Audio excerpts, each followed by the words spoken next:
Cell organelles. The organelles of a cell are the internal parts that are responsible for all of the jobs of keeping the cell healthy and living. Each organelle has a specific duty. The word organelle means small organ, and they do everything from protecting the cell, repairing, assisting in growth, getting rid of waste products, all the way to reproduction. Each organelle's job also depends on the other organelles. If any organelle stops doing its function, the entire cell will die. Cell membrane. The cell membrane, also called the plasma membrane, is found in all cells and separates the interior of the cell from the outside environment. The cell membrane consists of a lipid bilayer that is semi-permeable. The cell membrane regulates the transport of materials entering and exiting the cell.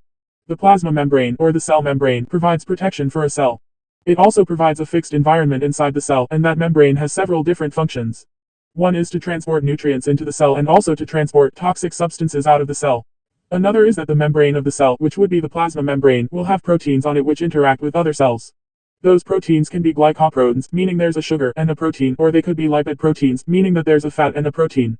And those proteins which stick outside of the plasma membrane will allow for one cell to interact with another cell. The cell membrane also provides some structural support for a cell. Cytoplasm. Cytoplasm is the gelatinous liquid that fills the inside of a cell. It is composed of water, salts, and various organic molecules. Some intracellular organelles, such as the nucleus and mitochondria, are enclosed by membranes that separate them from the cytoplasm. Cytoplasm. Cyto means cell, plasm means stuff, so it's cell stuff. So think about a cell as a big water balloon, and the water balloon has little pieces of fruit floating around in it. And the cytoplasm is the water in the water balloon, and it's a little bit thicker than water, but it makes up the majority of the inside of most cells. Now, inside the cell, inside that water balloon, there's a nucleus and there's other so-called organelles, like mitochondria or lysosomes, or the endoplasmic reticulum and other organelles, or the cytoplasm is the ocean in which all of these organelles float. The cytoplasm is all of the material within a eukaryotic cell, enclosed by the cell membrane, except for the cell nucleus. The material inside the nucleus and contained within the nuclear membrane is termed as the nucleoplasm. The main components of the cytoplasm are cytosol, a gel-like substance, the organelles, the cell's internal substructures, and various cytoplasmic inclusions. The cytoplasm is about 80% water and is usually colorless. Most cellular activities take place within the cytoplasm, such as many metabolic pathways including glycolysis and processes such as cell division. The concentrated inner area is called the endoplasm and the outer layer is called the cell cortex or the ectoplasm. Movement of calcium ions in and out of the cytoplasm is a signaling activity for metabolic processes. In plants, movement of the cytoplasm around vacuoles is known as cytoplasmic streaming. Cell nucleus.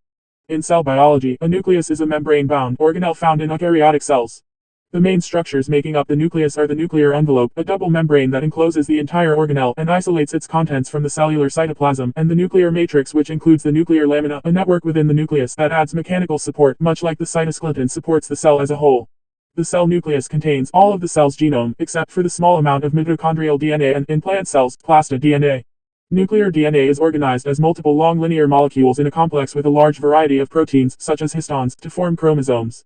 The genes within these chromosomes are structured in such a way to promote cell function. The nucleus maintains the integrity of genes and controls the activities of the cell by regulating gene expression. The nucleus is therefore the control center of the cell.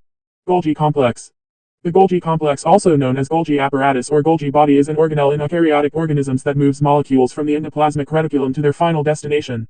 The organelle also modifies products of the endoplasmic reticulum to their final form. The Golgi apparatus is comprised of a series of flattened sacs that extend from the endoplasmic reticulum.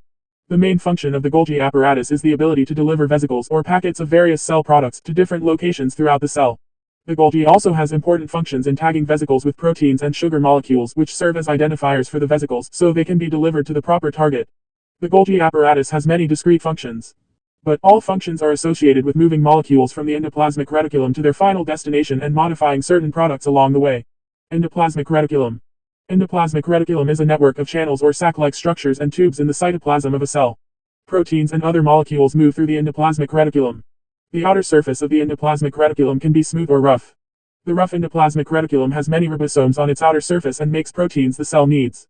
The smooth endoplasmic reticulum makes other substances that the cell needs, such as lipids, fats, and carbohydrates, sugars. Endoplasmic reticulum functions as a manufacturing and packaging system.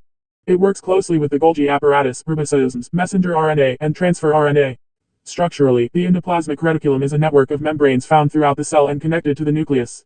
The membranes are slightly different from cell to cell, and a cell's function determines the size and structure of the endoplasmic reticulum. For example, some cells, such as prokaryotes or red blood cells, do not have an endoplasmic reticulum of any kind. Cells that synthesize and release a lot of proteins would need a large amount of endoplasmic reticulum. Mitochondria. Mitochondria are considered the powerhouses of eukaryotic cells. What does it mean to say that mitochondria are the cell's power producers? These organelles generate power by converting energy into forms that are usable by the cell. Located in the cytoplasm, mitochondria are the sites of cellular respiration. Cellular respiration is a process that ultimately generates fuel for the cell's activities from the food we eat. Mitochondria produce the energy required to perform processes such as cell division, growth, and cell death. Mitochondria have a distinctive oblong or oval shape and are bounded by a double membrane. The inner membrane is folded, creating structures known as crist. Mitochondria are found in both animal and plant cells. They are found in all body cell types except for mature red blood cells. The number of mitochondria within a cell varies depending on the type and function of the cell. As mentioned, red blood cells do not contain mitochondria at all. The absence of mitochondria and other organelles in red blood cells leaves room for the millions of hemoglobin molecules needed in order to transport oxygen throughout the body. Muscle cells, on the other hand, may contain thousands of mitochondria needed to provide the energy required for muscle activity. Mitochondria are also abundant in fat cells and liver cells. Mitochondria have their own DNA, ribosomes, and can make their own proteins. Mitochondrial DNA encodes for proteins that are involved in electron transport and oxidative phosphorylation, which occur in cellular respiration. In oxidative phosphorylation, energy in the form of ATP is generated within the mitochondrial matrix. Proteins synthesized from mitochondrial DNA also encodes for the production of the RNA molecules transfer RNA and ribosomal RNA. Ribosome. A ribosome is an intercellular structure made of both RNA and protein, and it is the site of protein synthesis in the cell. The ribosome reads the messenger RNA sequence and translates that genetic code into a specified string of amino acids which grow into long chains that fold to form proteins. Ribosomes are a part of the protein-generating factory in the cell. The ribosome itself is a two-subunit structure that binds to messenger RNA. And this structure acts as a docking station for the transfer RNA that contains the amino acid that will then become part of the growing polypeptide chain, which eventually becomes the protein. Lysosome. Lysosomes are specialized vesicles within cells that digest large molecules through the use of hydrolytic enzymes. Vesicles are small spheres of fluid surrounded by a lipid bilayer membrane, and they have roles in transporting molecules within the cell. Lysosomes are only found in animal cells. A human cell contains around 300 of them. Not only do they digest large molecules, they are also responsible for breaking down and getting rid of waste products of the cell. Lysosomes contain over 60 different enzymes that allow them to carry out these processes. Lysosomes digest many complex molecules, such as carbohydrates, lipids, proteins, and nucleic acids, which the cell then recycles for other uses. The pH of lysosomes is acidic around pH 5 because their hydrolytic enzymes function best at this pH instead of at the neutral pH of the rest of the cell. Hydrolytic enzymes specifically break down large molecules through hydrolysis. Like the digestive system of the human body, which breaks down food using enzymes, the lysosome can be thought of as the digestive system of the cell because it breaks down molecules using enzymes. Lysosomes digest several different kinds of molecules. They can digest food molecules that enter the cell into smaller pieces if an endocytic vesicle, a vesicle that brings particles into the cell, fuses with them. They can also perform autophagy, which is the destruction of improperly functioning organelles. In addition, lysosomes have a role in phagocytosis, which is when a cell engulfs a molecule in order to break it down. It is also known as cell eating. For example, the white blood cells, called phagocytes, ingest invading bacteria in order to break it down and destroy it, and the bacteria is enclosed by a vesicle that lysosomes fuse with. These lysosomes then break down the bacteria.